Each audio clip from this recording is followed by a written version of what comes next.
What's up, y'all? Y'all know what it is. Welcome back to the Onyx Report, Black Masculinist news for the day. Got a topic that I wanted to deal with, but wasn't sure if I was going to.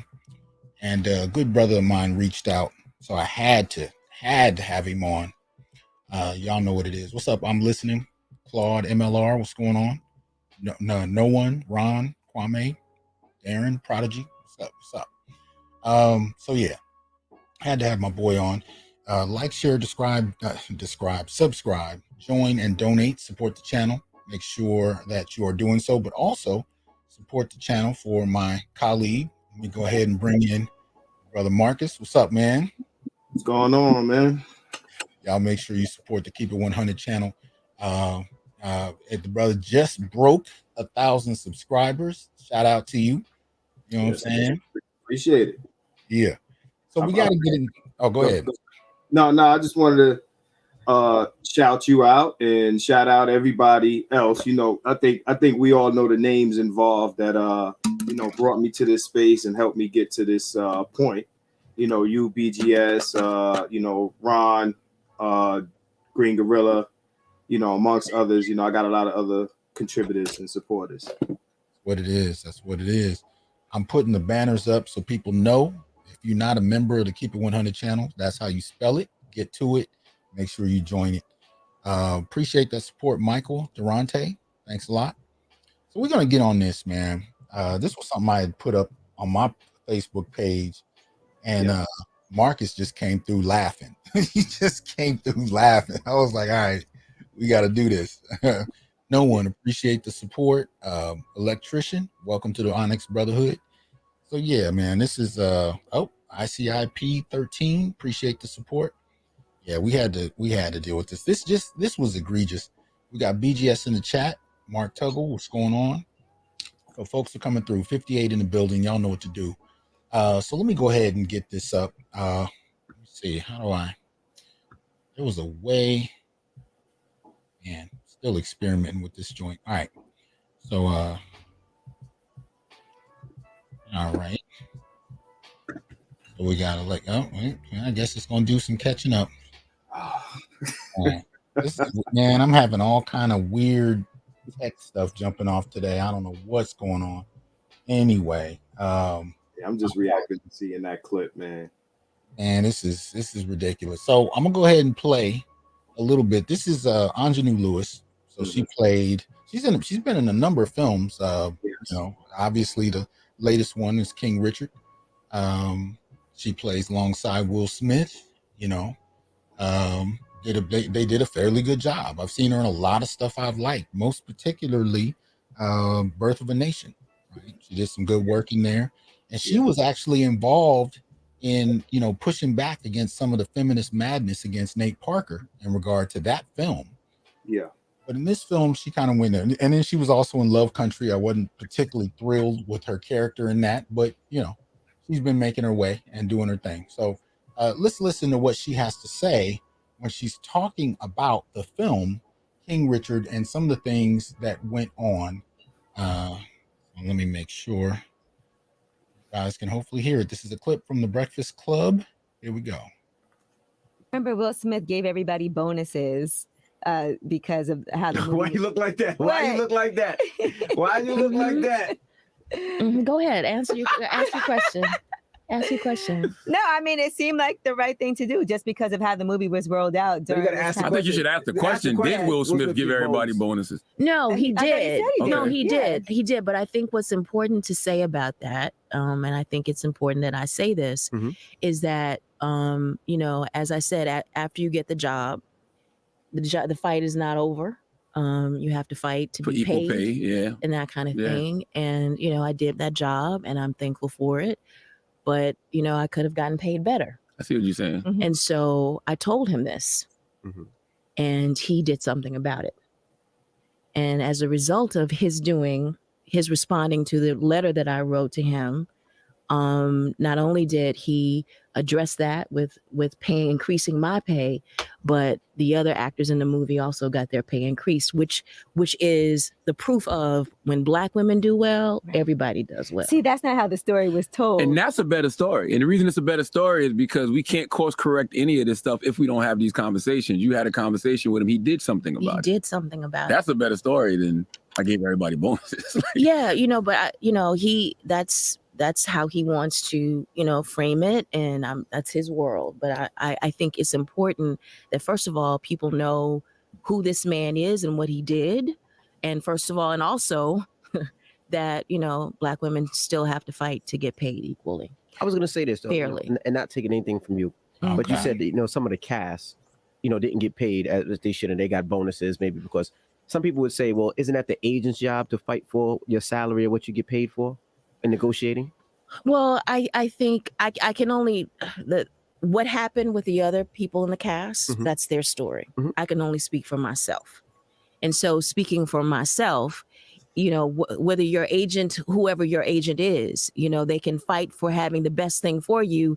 But if you are working within a system that doesn't believe that the work of Black women is as important as the work of white men, no matter how much they fight, it doesn't matter, because that's still a reality. Mm-hmm. And there's not a Black woman in the world who has had my path, essentially, who doesn't have that story.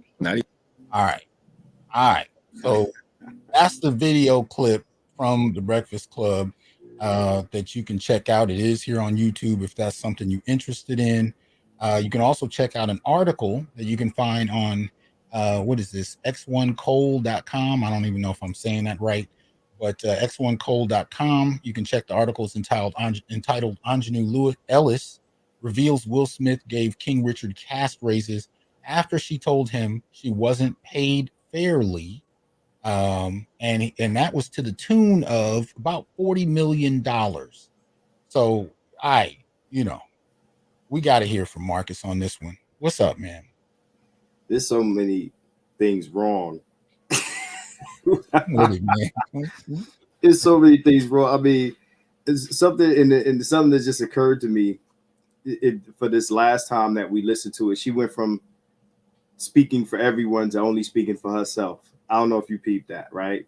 Right. She went from, what happens to everyone when good things happen to her demographic to, well, I don't know anyone else's experience. I can only speak for myself. Did you? I missed that before, but it hit me now that she did that. Very interesting. This gaslighting.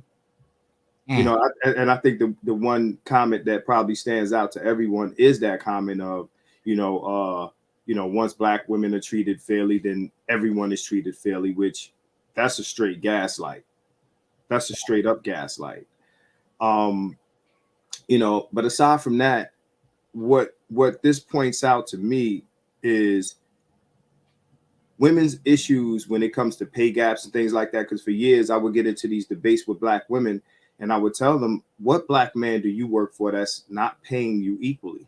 Right. And what it actually proves, what it actually is proof of, is that Black men, if Black men were running the show, this is what you would see. Exactly. That's what it proved, because our culture is very, Black woman central. Like, we for her, she knew that she could appeal to him as opposed to the figures in Hollywood about her money, because she said herself, well, I know my experience, well, her experience. And the funny thing is, I'm a fan of this woman, and I've been a fan. Right. Been a fan of this woman, yo. Right. Like since Undercover Brother, bro. You know what I'm saying? I've been a fan of hers. I follow her career, and I feel like, I'm happy that Will did that for her, and shout out to him. But in the past, you got Tyler Perry that has done that for people, and a few others. The funny, I ain't a fan of Tyler Perry's work, but I'm a fan of what he sometimes does for people. When these women approach these Black men that have enough sway to do the right thing by them, it often happens. And this is that provide and protect that they say we don't do for them. Right. But they know that they can't go to the powers that be in Hollywood and get these, because she's already said that she's the other interesting thing, she's fighting to get equal pay as white men, right? Right. She said that. And that's actually pretending that no one else, like, or that everyone else gets paid equal to white men. They always compare what their efforts are of their value to white men. But and then they throw us under while doing that. Because the subtext is that black men do get paid well. Yeah. And we're in there with everybody else enjoying being paid well, and black women are out in the cold, and we're inside laughing, sipping cocoa in the winter or some shit. You know what I mean? It's ridiculous. But I do want to point out, right? If you look at a study that came out from the Center for Global Policy Solutions that examined the types of employers that various people are across race and gender, what you find is that black men actually pay their employees the best. Black men do. I mean, we understand what it means to be underdeveloped. We understand what it means to not be paid for our efforts. We actually pay our employees the best. We don't have, a lot of businesses with a lot of employees, but when we do, we actually pay well. Shout out to Ghetto User and Golden Child for the support. Appreciate that. My OBS just crashed, so I'm just kind of dealing with it. It is what it is. But this is the thing. I got into an argument. I should say a debate. It didn't get out of pocket. But I got into a debate with a brother on this issue. And he said, well, Doc, I don't know why this upsets you, because the way I framed this is, to me, it was a tantrum. It was a tantrum that disregarded that black men are still in the same position as black women in terms of being equitably paid for our efforts, particularly in Hollywood. And Anjanu is right there with Taraji P. Henson, who was complaining about the same thing, but Tyler Perry dropped her a bill, you know what I mean, paying her what she felt she was worth. And she said he was the first to do so. Yeah. But neither from Taraji or Anjanu was there an acknowledgement that these black men did that beyond, and more than that. Well, I shouldn't say they didn't acknowledge it, because they acknowledged it, but there wasn't any thank yous. I mean, did you hear her thank him at all in that discussion? I mean, I guess through her trying to bring the story to light, I guess that was supposed to be kind of like it was a thank you, kind of maybe to Will Smith, because they said, oh, he gave everyone bonuses, and I guess she wanted to point out, no, it wasn't that simple. This is what happened. But like you said, there's no grand acknowledgement or overall acknowledgement. Well, not only I've been thanked for giving someone a glass of water more than that. I'm just gonna say that much. I got you. But I'll say this though, there was also no acknowledgement that those men are not part of the Hollywood elite as far as white men as a collective. Black men in Hollywood are not part of the elite. You know what I mean? You may have individual black men that have done well, but they are not a part of the collective. And there was no connection between what those men did for those black women and black men as a whole being out there for black women. So I think that to me was a bit of a disconnect. And so the brother that I was debating with said, well, she didn't attack black men. And I said, well, here's the thing. And anybody that's ever worked corporate should understand this. Do you know the power and the political tool that a letter can have? A letter or a memo. I mean, if you've never worked corporate, it sounds like a joke. But if you've been in those spaces, a letter is no joke. She didn't write an email to a homegirl just talking about how difficult it was to get paid. She wrote a letter to the producer for her film, was Will Smith, about this issue, and basically asked for redress. Now, as many films as she's been on, apparently she waited until she got on a Will Smith film to make this complaint. He righted it by him, and I think we could talk about him being a good dude. I think he politically understood. This is a film about a black father supporting his daughters. You can't have a collective of black women complaining about being underpaid, and there's a black man over this, and you're doing this film. So I think he did it for multiple reasons. I'm not going to take nothing from him, but I think she also knew the politics of what was going on with this. And so, in a way, I think she kind of backed him in a corner, but I ain't seen her do this on any other in any other film. No, because especially again, men she's complaining about. Yeah. Go ahead. Right. No, I mean, like I said, throughout her career, you know, whether it be the Undercover Brothers or all the other small roles that she took, you know, and again, by her own admission, she's saying this is my experience. Right. But yet, throughout your experience, like you said, this is the first time it's been addressed, right? Right. I do agree with you. She wrote a letter to him, right, addressing this issue because she knew one or two things, that she would have a better likelihood of it being handled, and that if it wasn't handled, she could drag Will Smith. She could drag him.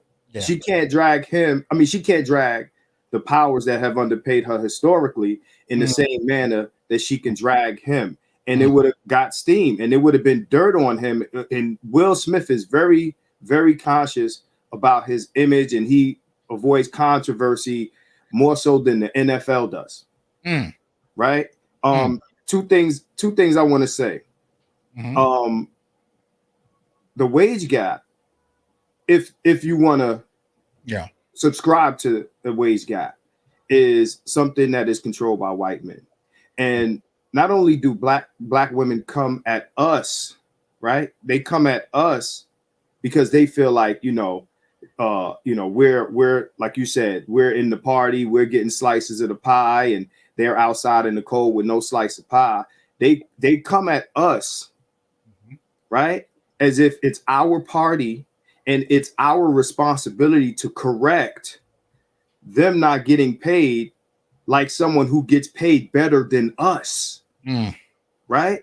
That's number one. The other thing that I want to point out, right, which we didn't discuss, but we discussed on live, is if the shoes were turned, let's say she was in the power position, like black women often are. Right. I feel you. And the powers that be were paying her correctly and underpaying black men. Yes. Do you think this would have went this way, or do you think that she would have, like many other black women do, flaunted in our faces like, well, it must be something that you are doing? You understand what I'm saying? When they individualize why you can't get ahead, but then when it's them, it's a collective issue. And when you try to point out the collective or structural boundaries that prevent black men, it's no, you don't try hard enough. You're not operating correctly. Or, but sometimes they do make it a collective thing where they'll say, because any other conversation we might have, what we see is when black women get crumbs from the government or any other dominant society or power structure, they look at us and say, y'all just mad. We getting this and you ain't getting this, right? Because y'all this and y'all that. So they'll individualize and they'll make collective criticisms to why we ain't up on their level. Like, look, whether you want to talk about school, whether you want to talk about degrees, whether incomes, all of these things. When we ain't on that level, there's no black woman that black men can appeal to correct that. Right. They just say, well, pull yourself up by your own bootstraps, right? Yes. But Will pulled her up and pulled everyone else up. There was no guarantee that he was going to do. She didn't go to Will appealing to Will for the whole cast and crew of the movie. She went looking out for her personally. And just so happened, he said, you know what? If I'm a look out for her, I'm gonna look out for everybody, which was a good move also on his part. Sure. And that's another thing to keep in mind about this whole thing. She kind of made it like the men got paid. Well, shit, he was the only man. But like he got paid a lot because he was a man, and they didn't get paid at all because they were women. And it's like, wait, hold tight. Will Smith's name being attached to this film is why most people supported it and went to see it. Let's be real. Even black women who love Serena and Venus. And shout out to the brother earlier, I think it was No One, who pointed out she didn't go to the Williams sisters, who didn't even want to attach their name to the film until damn near the last minute. And Will had to push them to do that. and they waited until they saw the quality of the film. But let's be real, his presence made that film. Right. Most of the other female cast members, including Anjanu, like I knew who she was, but I didn't know her name.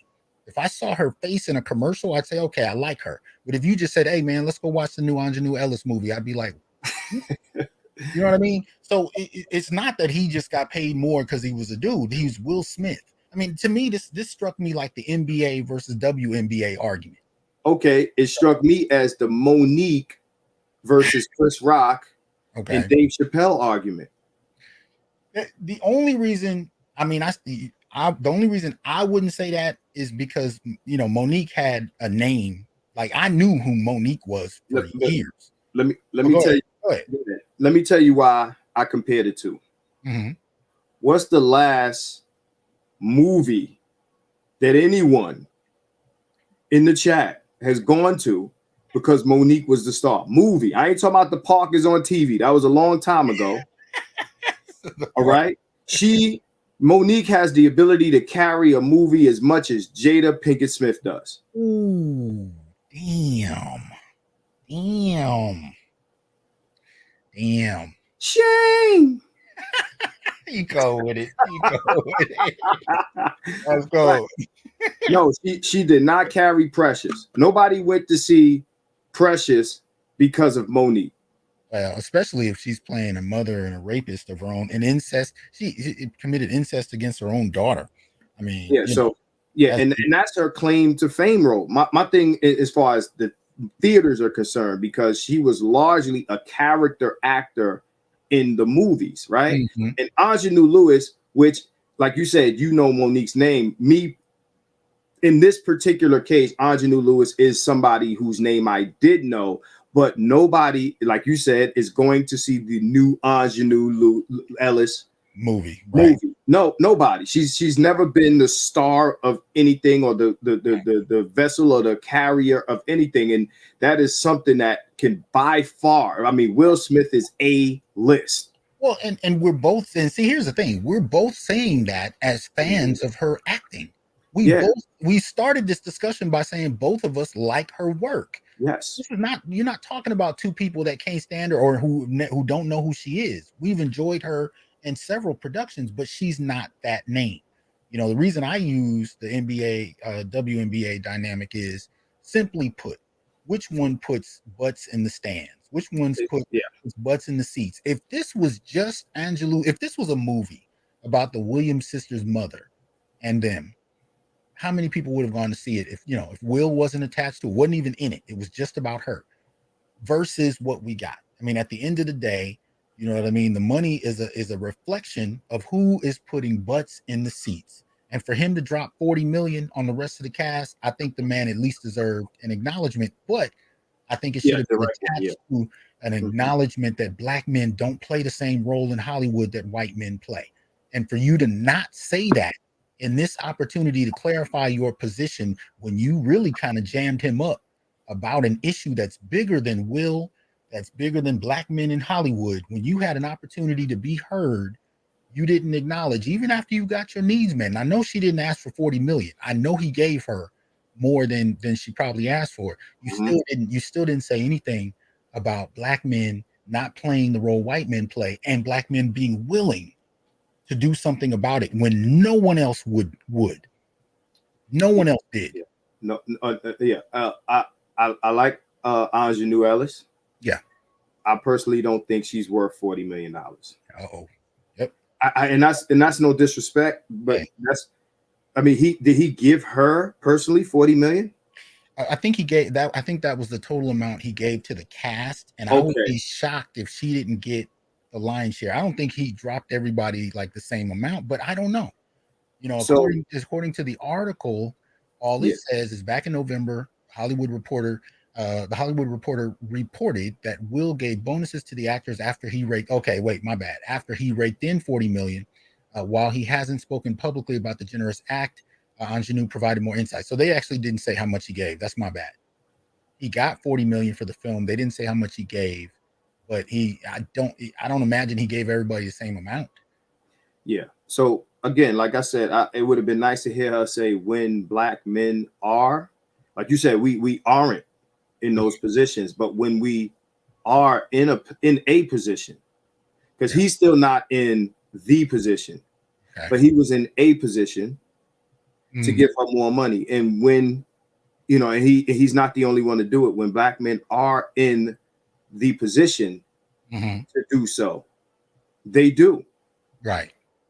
They do. And, you know, again, like I mean, to be honest, like, you know, whether we want to talk about Monique's or WNBA's, like it's the same premise where, you know, NBA doesn't fill seats and neither does Monique. Monique is not a draw. Okay. She's not a draw. And that should be understood. But they always compare themselves to these overperforming like cash cows. Black men. Cash cow black men, while saying they want white men's salaries. Monique didn't compare herself to the big white comedian. Yeah. She compared herself to Chris Rock and Dave Chappelle. Right? While fighting a white streaming network. Right. No, absolutely. Absolutely. And so you got to ask the question, if we're talking about pay equity, if we're talking about the pay gap, why are black men the target rather than the white men that you claim are the concern? How did black men become the punching bags for an issue that we don't control? How does that happen? We're easier to shoot at. There we go. Yeah, we're easier to shoot at. I mean, really, and I think that's the case across the board in so many different ways, because for the most part, we're not in a position to draw massive lawsuits against institutions or individuals. You can say stuff about black men that's really not going to be challenged to any great degree. I mean, you know, it is what it is.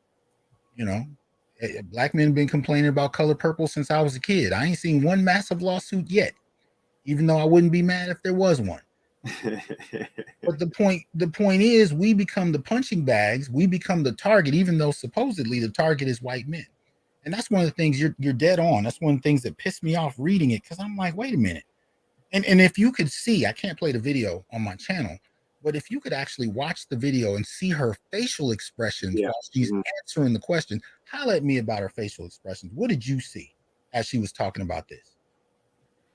Well, when they first mentioned it, and it was like, yeah, Will Smith gave out, you know, bonuses. She made the eye roll. Yeah. There's two ways that could be taken. Either she's saying that, you know, he's trying to play the game by saying, hey, I gave out bonuses, because again, Will Smith is not a political person. He stays away from any sort of politics. Right. So I guess her being in the interview and in the position to say, no, that's not what it was. This is what it was. It could be that, you know, or you know, it could be, you know, her, I guess, her reacting to, I guess, what they're characterizing. I wouldn't say they. I don't know whether, you know, she's looking at they being, you know, the Breakfast Club or the media or whoever. Like it could have been, you know, concocted by anybody, because I don't know where that story came from, whether it came from Will himself, or if that's the official statement of the company, the production company, or the studio, or the Williams. I don't know. Right. I just saw this video and I had to hit you up about it, bro, because I remember the post, but I hadn't seen the actual video. The video is what triggered me more so than the thing that you posted about it. Like, because like you said, when you see the facial expressions and you hear the tones of voice and things like that, Uru's comment is very interesting. Yeah, let's So feel free to respond to it if you want to. Oh, okay. So Black Uru says they resent black men being more valuable and successful than they are. They don't mind white men being above them. That's what they expect and even want. I'll take it a step further. Okay. When they're more successful than us, speak on it. It's all good. It's actually all is well. It's 12 o'clock and all is well, right? It's right with the world. Yeah. Right. If Monique was the big, the big star power of Netflix, or any of these, Tiffany Haddish or anybody, nobody would be complaining or rallying for a lower paid Chris Rock or Dave Chappelle. It's like someone in the chat said earlier, flat male blackness. So, they'll let us know when we're losing,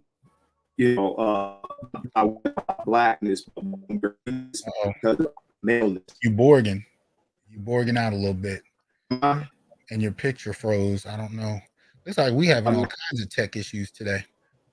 How about now? Let me know. You might you're still borging. You might trying to come back. Slowly but surely, but it's not consistent. You might have to pull out and come back in. Yeah.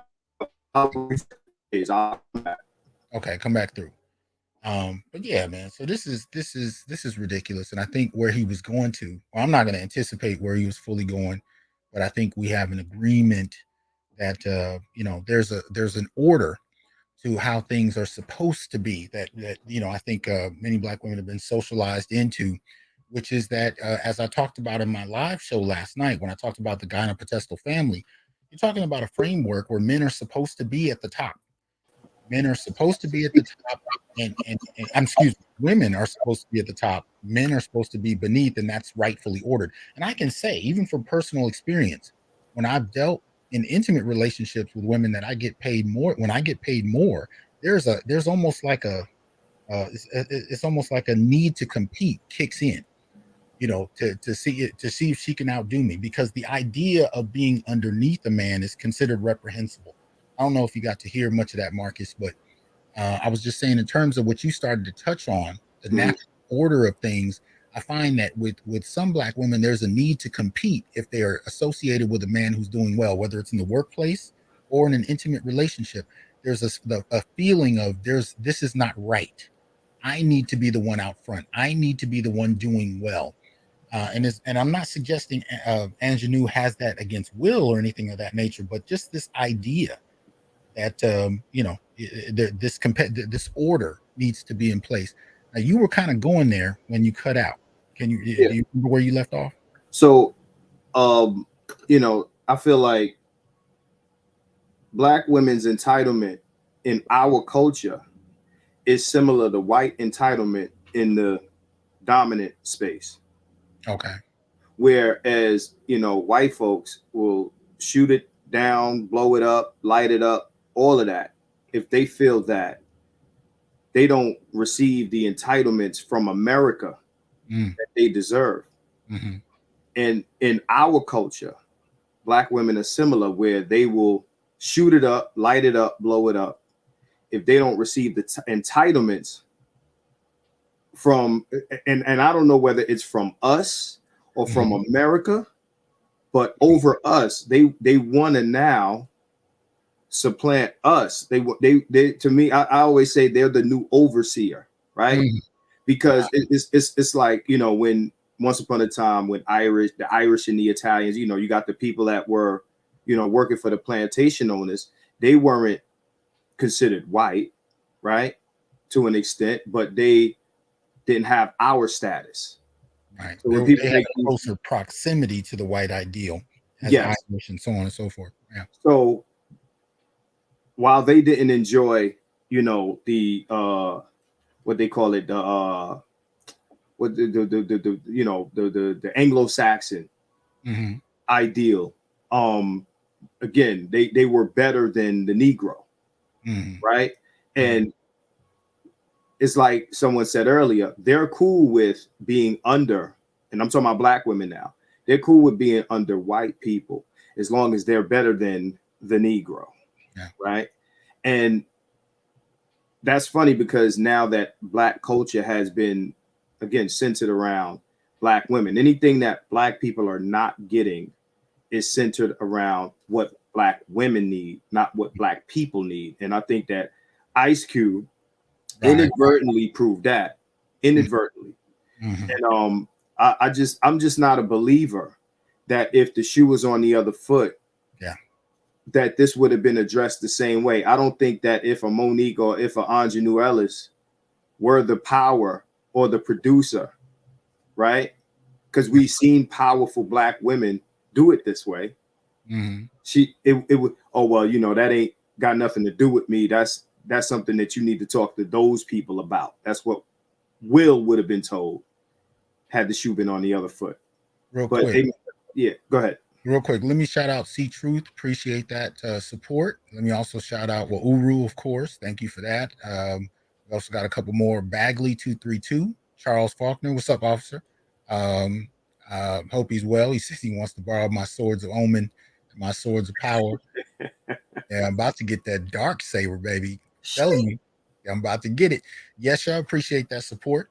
And Latrain, thank you very much. AKs and curtains, thank you. Appreciate the support. Brothers are coming through.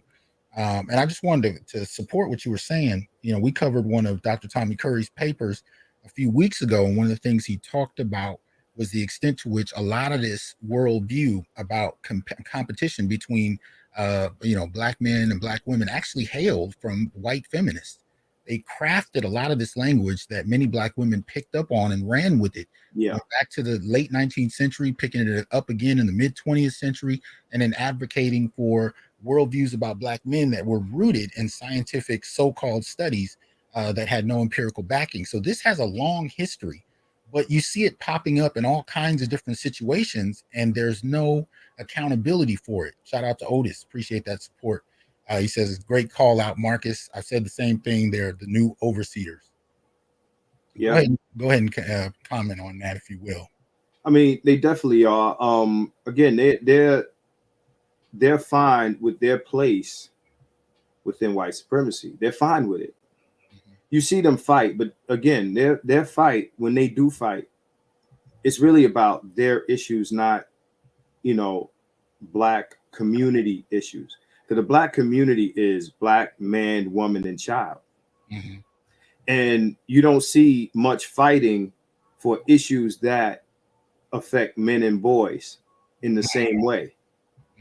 Right? You would think that these women would be also fighting to get the men that they want to protect and provide for them more money and more opportunities and things like this. But they don't do that. They tell us that's our job to do. But when it's also our job to fix the issue between them and these people, even to it's like a sacrificial thing, right? Okay. And the funny thing is, if we are to do that, and it does play out that way, right? They will look at us like, aha, now we're ahead of you. Right. So, yeah, they want us in a way to spite ourselves, push them ahead, so they can kind of give us their ass to kiss after the fact. Well, you see 7Q, I think it's Cupid. I don't know if I pronounced that right. Shout out. Thanks for the support. It says, so when they're on top, it's Black girl magic. When it's us, it's patriarchy. Got it. Yes. I remember how one of BLM's founders showed some envy towards Ice Cube's successes. Succeed by any means necessary. I want to get to, before I jump to it, let me ask you, what are your thoughts about the phrase that she ends her statement with, when Black people do better, everybody does better? And I'm paraphrasing. I think she said it, slightly different way, but you get the point. You mean what are your thoughts about that? When Black women do better, everybody does better. Right. Right. If that's true, if that's true, right, then a lot of the things that we talk about wouldn't be the case. I would argue, me personally, I would argue that when Black women do better, everybody else seems to do worse. Yeah, I would say when Black women do better, Black women do better. I mean, that's just kind of it.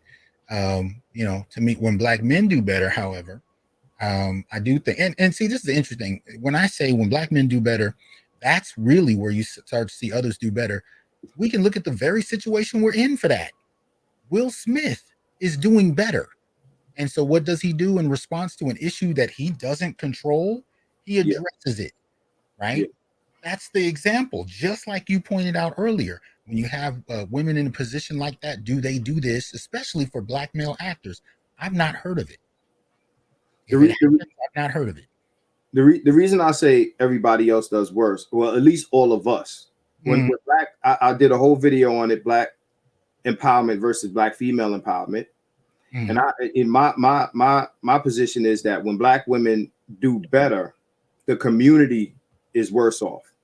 Okay. Because they don't.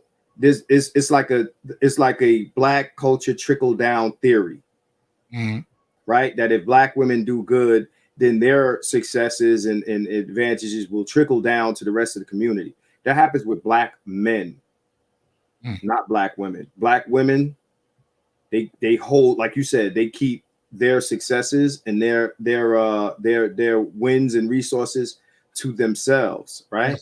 Yeah. Right. And as a result, we've seen more poverty, more illiteracy, and other things in the community as a result of what we talk about, careerism and all of these other things. That's why I say the community does worse, because it would be better off if it were the other way around. We can take this and look at it in terms of relationships. You know what? We'll look at it in terms of even courting, right? Dating, courting, the whole deal. I can't tell you how often I've heard women say to me, well, if we push this relationship further, my money is my money, your money is our money. I have yet to hear a woman say it was the other way around. Haven't heard that. Right. Haven't heard that. So the very idea that when Black men do better, everybody does better is baked into how we interact. It is a social expectation upon meeting and beginning the courting phase, even in terms of dating. I mean, I don't even know too many men that tell a woman she's got to pay for the date or sit back and wait for her to do it without knowing that the repercussion of that is that he's going to be publicly chastised or socially chastised. The point being that the idea of doing better is something that is expected of Black men so that others can benefit. But when Black women do better, or women in general, there is no priority to anyone else except maybe children, their children, not everybody's children. No, their children, right? Those who are in their nest. And that's the difference. Men will support even those who are not in their immediate space, in that kind of way. And so, for me, kind of issue. Go ahead. No, we're more communal. Right. All right. It's a very happy wife, happy life approach. Okay. That's another phrase. Yeah. If I'm happy, everybody's happy. Right. So make me happy if you want to be happy. Yes. Because if you don't make me happy, I will make everyone unhappy. So she might have wanted to reverse her statement and say, when Black women aren't happy, everybody's unhappy. Yeah. It's like agreed with that. Yeah, it's like what you said, like if she forced his hand, like, hey, look, I'm unhappy about this money. Now I'll shout you out if you help me out. But if you don't help me out, I'll shout you out. Right. If I'm not happy, everyone will be unhappy. And that again, what she said about if I'm paid and everyone else gets paid. Again, if Will Smith paid her more money and didn't pay anyone else any money, she would have made no more noise about it. No, it would have been all good. He decided to do that because he's communal. It's a communal thing. Yeah. No, you're right. Because matter of fact, she probably wouldn't have even told anyone else she asked for more money. She would have been good with that. He made it. You're right. He made it a collective response in that. And that's kind of what infuriated me, because usually when I think of something like that, all I really expect is to hear her say, you know what? The industry is effed up. The industry has done us in. But that Black man was so good. He supported us the way Black men do. I mean, you're talking about one sentence. That's what I meant when I said a thank you. It really wasn't a literal 2-word thank you. It was an acknowledgement that brothers can hold us down and often do. Thank you, because the industry is the problem. He looked out. See, she didn't do that. If anything, and again, I know you guys couldn't see the video clip, her face was really like, yeah, that nigga. Anyway, yeah. He decided to call it a bonus, but the industry doesn't respect Black women, and she went on this tirade, and it's like, you know what I mean? Didn't he just serve you a plate? 40 million strong. I mean, or I keep forgetting, he made 40 million. I don't know. They didn't say how much he gave, but the point is he didn't have to get nothing. Like she was asked, everybody's agents negotiated their salaries. He gave, and there still wasn't an acknowledgement of that. So when it's good, it's an individual thing, right? Or it's an aberration or whatever. When it's bad, it's collective. That's what I was. Yep. So when it's blame, it's collective. It's y'all inwards, right? All y'all dudes and y'all doing this to us, blah, blah, blah, blah. If it's positive, like for her to say, well, you know, when black men are in the position, like what we're saying right now, right. This is what happens when black men are in a position, right? Good things happen. It's very difficult for them to form those sentences and form those words, right? Yes. But it's very easy for them to group us together when it's a negative thing, right? Exactly. Yeah. One more thing I wanted to point out was related to a comment that someone said. I'm trying to remember it now. Like I don't know. Oh, the guy, what's his name? Abundantly Be Youthful says, I feel she's blackballing herself. Not really. And this is something I wanted to say earlier. That's why you can come at the black guy, because if you write a letter like that to white people, then you risk blackballing yourself. If you want to, you want to be a pain in the ass or an annoyance. To any of the, and they'll call you difficult to work with. Look what happened with Monique. They will call you difficult to work with and blah, blah, blah. When you write letters or call up anybody, like you think she can call Doc, you think she can call the mogul, you think she can call, the head of any department at the studios to have that conversation. This is Anjanu Ellis, right? Right. We said at best she's, for the most part of her career, a character actor. I'm sure she doesn't have those numbers, and if she did, those calls wouldn't get taken, right? She had to reach Will because he's in her reach. Well, she knew he would listen. Technically, he's not in her reach. He takes it upon himself to be accessible enough to her.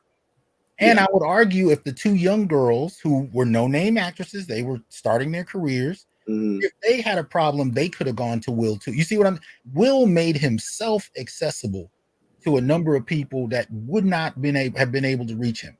Yeah. Otherwise. But that's just my opinion. You're more familiar with the business than I am. Yeah, I mean, Will he's that type of personality. Right. So, again, like if she had went that route, whether it be historically or even with this situation, then she would have been closer to blackballing herself than going to Will, because let's say she went to the power structure and she didn't get what she wanted, and then she tried to make a thing out of that with the media and stuff like that. At her level in Hollywood, she'd be finished, right? But she can go at Will, and if Will turned it down, then she can lambast Will, and it wouldn't have hurt her as much as it would have if she went the other way about it. Right. Absolutely. Them other people wouldn't have gave her time of day. Not at all. And she knew that. And that's one of the reasons why that letter is so important. And I keep coming back to this because it's not just corporate. I mean, I've worked in educational spaces as well, but the power of a letter, the power of a memo, so on and so forth. When you really understand the political purpose of those tools, they can be extremely important. Who to send it to, how it's worded, who is CC'd, who is BCC'd. These kind of things sound ridiculous and irrelevant if you've not been in those spaces. But a well-crafted letter can end jobs, can grant promotion. All kinds of things can come from that. Not because the letter itself is just so brilliantly written. A lot of times it's because of who else has read it. Thank you. Yes. Go ahead. Yeah, and I was gonna say exactly that. Like when you say who CC, like even in corporate, it's like, well, were you aware? Because they CC'd you and you were aware of this problem. It's like, whether it be harassment or a nepotism or favoritism issue in the office or anything like that, you include other people in that CC so that you take away plausible deniability from certain people to say that they didn't know that this was happening or this was going on. Mm-hmm. Yeah, and you may not have actually seen the letter, but if you're CC'd, that's a political act. That's right? like a process servant. Oh man, please. But, but on a film this big and this significant, there was no way in the world that a letter like that he could not afford to ignore it, because if she had to go public with a letter that she sent to Will that he didn't address, it not only embarrasses him, it indicts him as part of the elite that ignore Black women, not just Anjanu. Yeah. Right? So that's the power and the politics of what she did, the politics of what she did. And this is what I was saying in my post that I was infuriated about, because this is not accidental. This isn't arbitrary. That was a political gesture where she backed him into a corner and challenged him to respond. Now, he could have just ignored it, and it probably would have gone away after a little bit of time, and she would have still been standing there exactly wherever her career was anyway. But he didn't. He went forward. But your point is relevant. He responded because the kind of man he is. She knew the kind of man he is, and that's what she took advantage of. And I got a colleague of mine. He actually called me about this morning. This is so strange that it happened. He built his career from the bottom. I mean, the bottom. I mean, when he was starting, he was depending on a lot of other Black folk to just not even pay him, but just bring him in to do his thing in their environment. Now he's internationally known. I'm obviously not going to mention his name, but he's internationally known. He is well-to-do. And one of the things he calls me about routinely is to say that he still will have Black women that will reach out to him. Like, for example, he does a lot of cultural stuff like me, Juneteenth, Black History Month, that kind of thing. And he will have people that want to hire him all around the country and sometimes the world, depending on the circumstances. And they will call him 5 months in advance, 4 months in advance, right? Black women that he's known since the beginning will wait until a day or two or a week before, call him and then offer him a $10 Starbucks gift card. And this cat is, world level. He's Michael Jackson in any country outside of the US. In the US, he's that nigga from LA.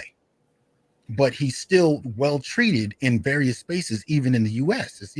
But when it comes to the Black women that he's known for the longest, they'll still treat him like he's damn near homeless, starting his business from scratch. There is something tied to the perception, and we started talking about this earlier.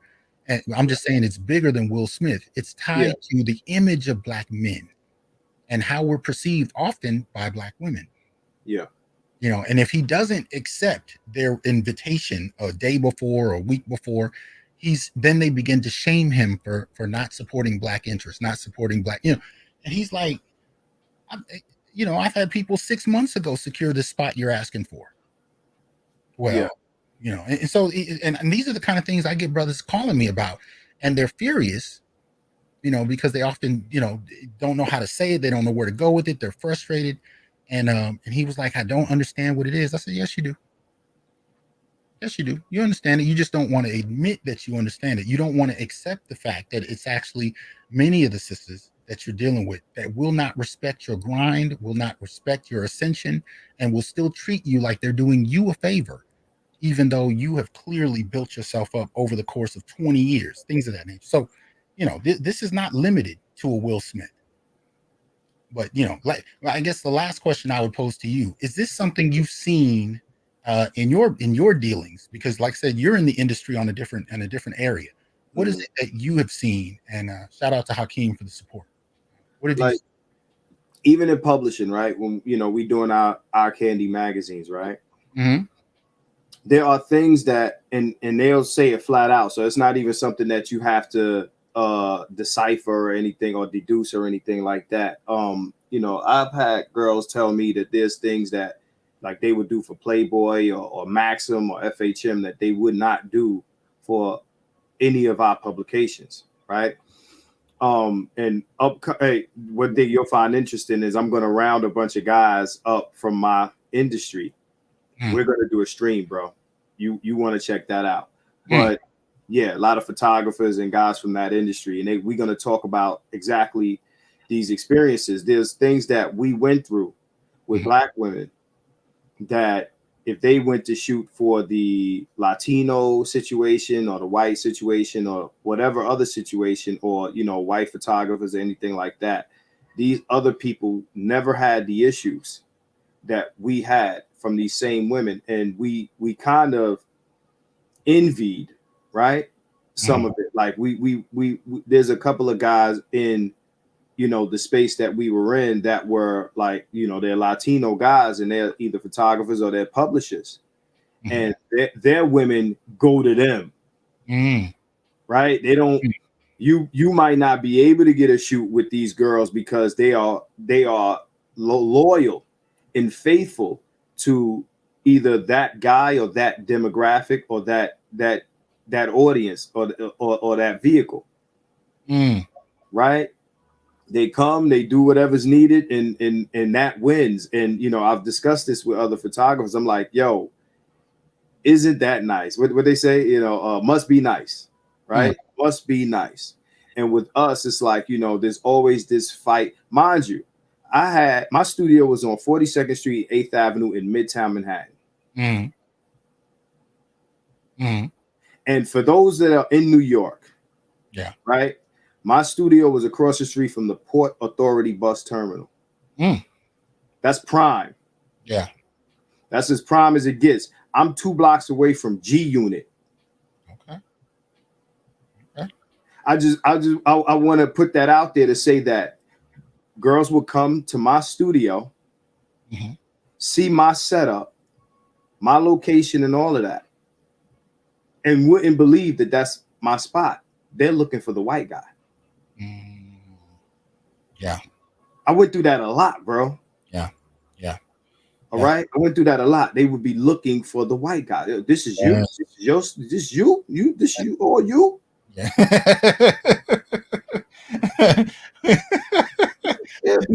Where your boss at? Right.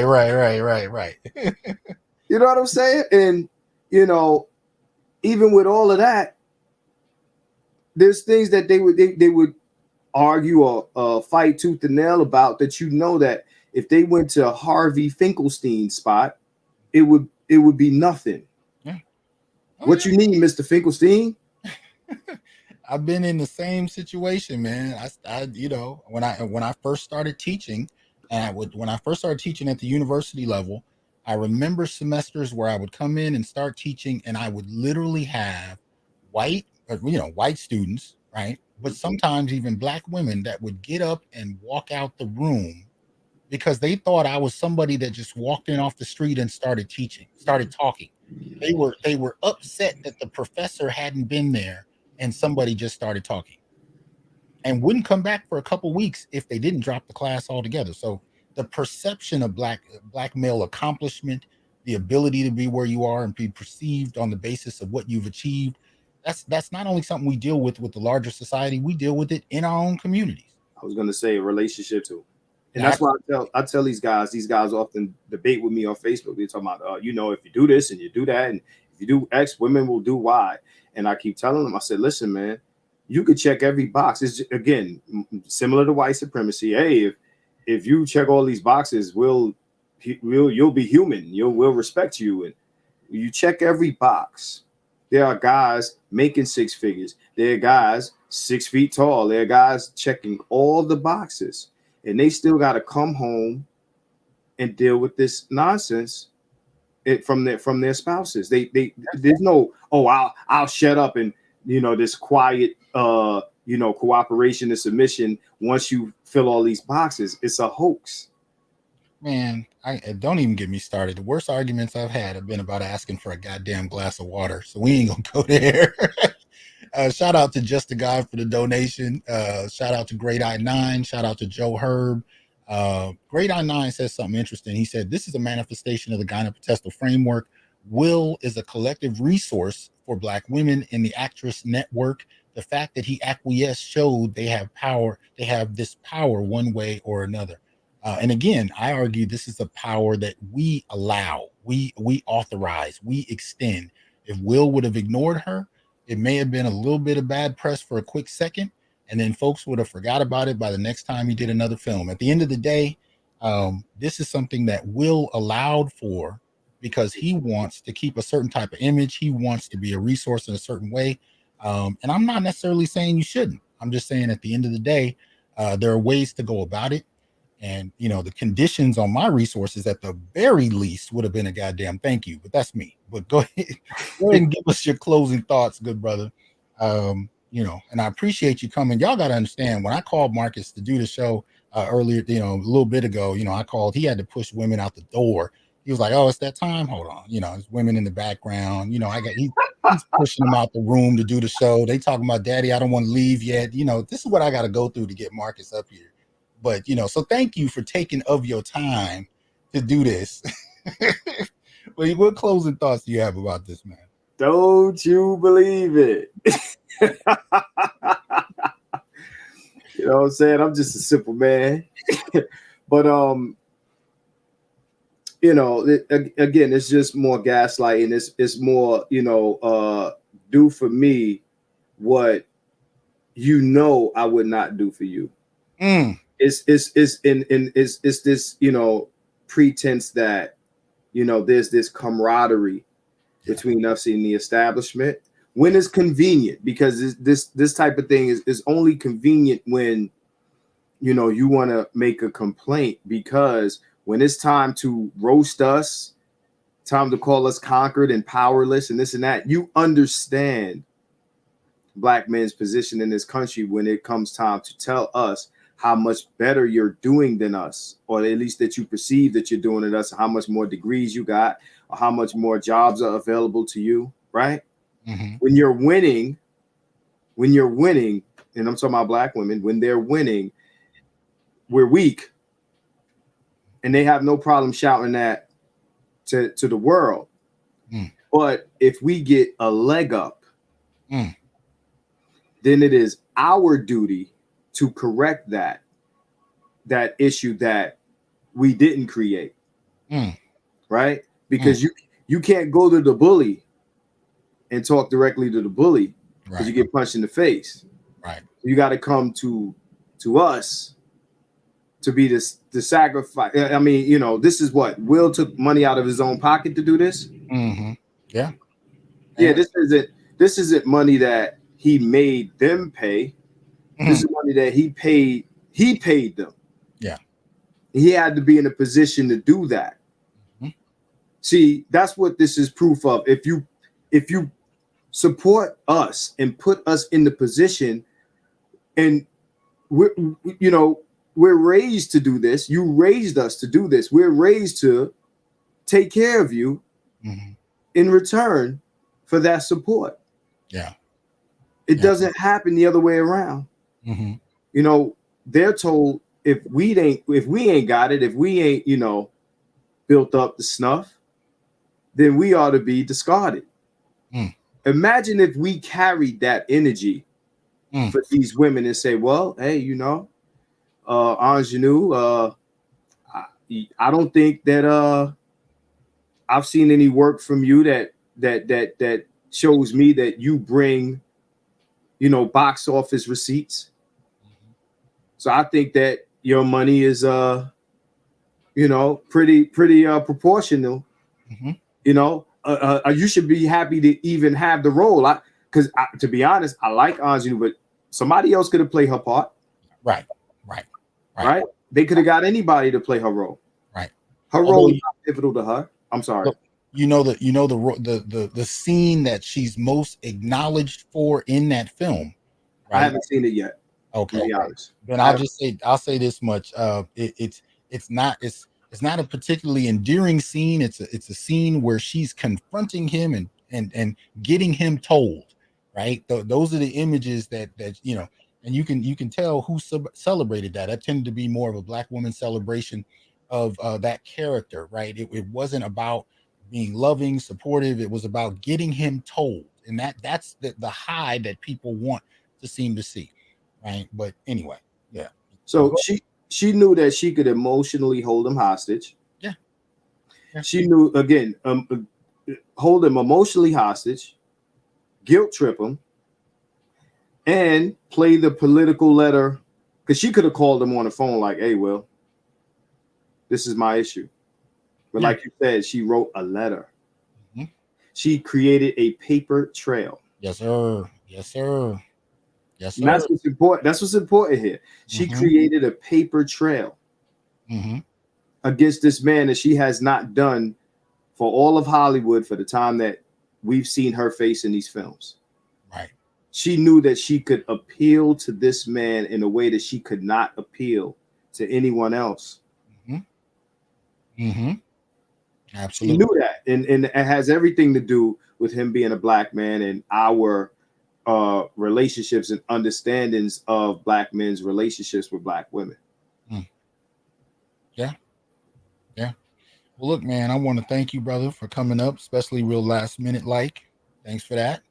Anything you want to say to the audience about catching the upcoming show you're talking about? Do you know when you're going to do it? So what's today's Thursday? I'll probably, if not tomorrow, I'll do it Saturday. You know, like you said, I hit 1,000. So what I want to do is I want to do a, not any particular topic. We gonna just talk reckless. I'm gonna have people jump in, jump out, rotate in situation, whatever questions, whatever comments, whatever topics anybody wants to address that I haven't addressed, or if you got questions relating to old videos or old talking points that I've had, or even my community tab stuff, right? That'll be the time to do it. I'm hopefully I'll get Shane and my usual suspects. What is it? Great 19, which is Adam Midmore. Hopefully he'll jump on, and and I'm open to being roasted. If it's, like you roasted me about being surrounded by women on. Oh, come on, man. I'm open to it all, man. I just want to celebrate it. This is 1,000, and hopefully it'll be 10,000 at some point, 5,000, whatever. But that's what I'm doing. Saturday, I would say on the West Coast, it'll probably be around 7:30, 8 o'clock, and 3 hours later on the East Coast, man. But I appreciate you having me on here, man, because I told Doc every time I jump on here, man, I get a spike. Well, we trying to get you a spike, man. So yeah, man. I appreciate it, man. I'm gonna take you down, but thanks a lot, man. Peace, 100, y'all. All right. But yeah, man, that's it. Shout out to There I Said It and Reynolds or Ray Knowles, excuse me, for the support. Also shout out Uru, who put up that statement about Anjanu's role in Undercover Brother. You got to look closer. You know, that was definitely her in the little cat fight with Denise Richards. So Angelique has been doing roles for years that, especially in the community, she's gotten love for. But these are the kind of things that we got to examine. We got to look at. I'm not really much for celebrity worship, but I do know when I see misandry, I definitely got to call it out. Shout out to Hakeem, says had to drop the support again. Much appreciated. So y'all take it light. And other than that, we will see you soon. I'll probably do another show tomorrow. Peace.